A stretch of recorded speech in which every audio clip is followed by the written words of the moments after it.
ശരിക്കും പറഞ്ഞാൽ എൻ്റെ ജീവിതത്തിൽ പല കാര്യങ്ങളും പ്ലാൻ ചെയ്തിട്ടുണ്ടെങ്കിലും ഒന്നും നടന്നിട്ടില്ല. മറ്റു ചില കാര്യങ്ങൾ സഡനായിട്ട് സംഭവിക്കാറുണ്ട് കേട്ടോ. അങ്ങനെ ഒരു സിറ്റുവേഷനാണ്.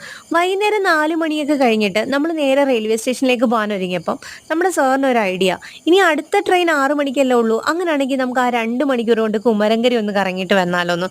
ശരിക്കും ചക്ക വീണ് മുയലിച്ചത് സന്തോഷം കേട്ടോ ഉണ്ടായത്.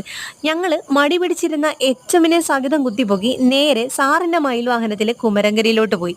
2 ആഴ്ച മുമ്പ് വരെ റോഡ് കാണാത്തക്ക രീതിയിൽ വെള്ളം പൊങ്ങി കിടന്ന സ്ഥലമാണിത്. കണ്ടാ പറയോ, ഇപ്പൊ നേരെ വെള്ളമൊക്കെ ഇറങ്ങി സെറ്റ് ആയിട്ടുണ്ട്. വൈകുന്നേരം മഴ, ആംബിയൻസ്, വൈബ് വേറെ ലെവലായിരുന്നു കേട്ടോ. അങ്ങനെ കുറേ നേരം അവിടെയൊക്കെ ചുറ്റി അടിച്ച് നടന്ന് കണ്ടു. ഈ ചേട്ടനെ ഒന്ന് നോക്കി വെച്ചു, സകലകലാ വല്ലഭന. അങ്ങനെ ചേട്ടൻ പിടിച്ച മീനെയൊക്കെ കണ്ടുകൊണ്ട് അവിടെയൊക്കെ ചുറ്റി തിരിഞ്ഞ് നടന്നപ്പോഴാണ് മറ്റൊരു കാഴ്ച കണ്ടത്. ഈ ചേട്ടൻ തന്നെ സ്വന്തമായിട്ട് നിർമ്മിച്ച ഒരു ഗണ്ണ്. പിന്നെ ഒന്നും ആലോചിച്ചില്ല, അതൊന്ന് ട്രൈ ചെയ്ത് നോക്കണമെന്ന് എൻ്റെ ഒരു കുഞ്ഞാഗ്രഹം ഞാൻ പറഞ്ഞപ്പോൾ നമ്മുടെ സാറ് പറഞ്ഞു, പിന്നെന്താ നമുക്കൊന്ന് ചെയ്യാലോ. സകലമാന ദൈവങ്ങളെ മനസ്സിൽ വിചാരിച്ച് ആ ഒരു സംഭവം കയ്യിലൊക്കെ എടുത്തിട്ട് ഞാനൊന്ന് ഷൂട്ട് ചെയ്ത് കേട്ടോ. ദൈവമേ, എവിടെയോ പോയി കൊണ്ടു. എന്നിട്ട് എൻ്റെ ഒരു വക ഡയലോഗും ഉണ്ടായിരുന്നു, വല്ല മീനെ എങ്ങനെ കിട്ടിയോ.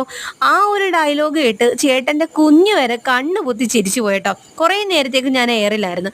അത് കഴിഞ്ഞ് കുറേ ആറ്റിറ്റ്യൂഡൊക്കെ ഇട്ട് അവിടെയൊക്കെ നടന്ന് കുറേ ഫോട്ടോ ഒക്കെ എടുത്ത് ആ ക്ഷീണം തീർക്കാൻ ഒരു ചായയും കുടിച്ച് നമ്മൾ വീട്ടിലേക്ക്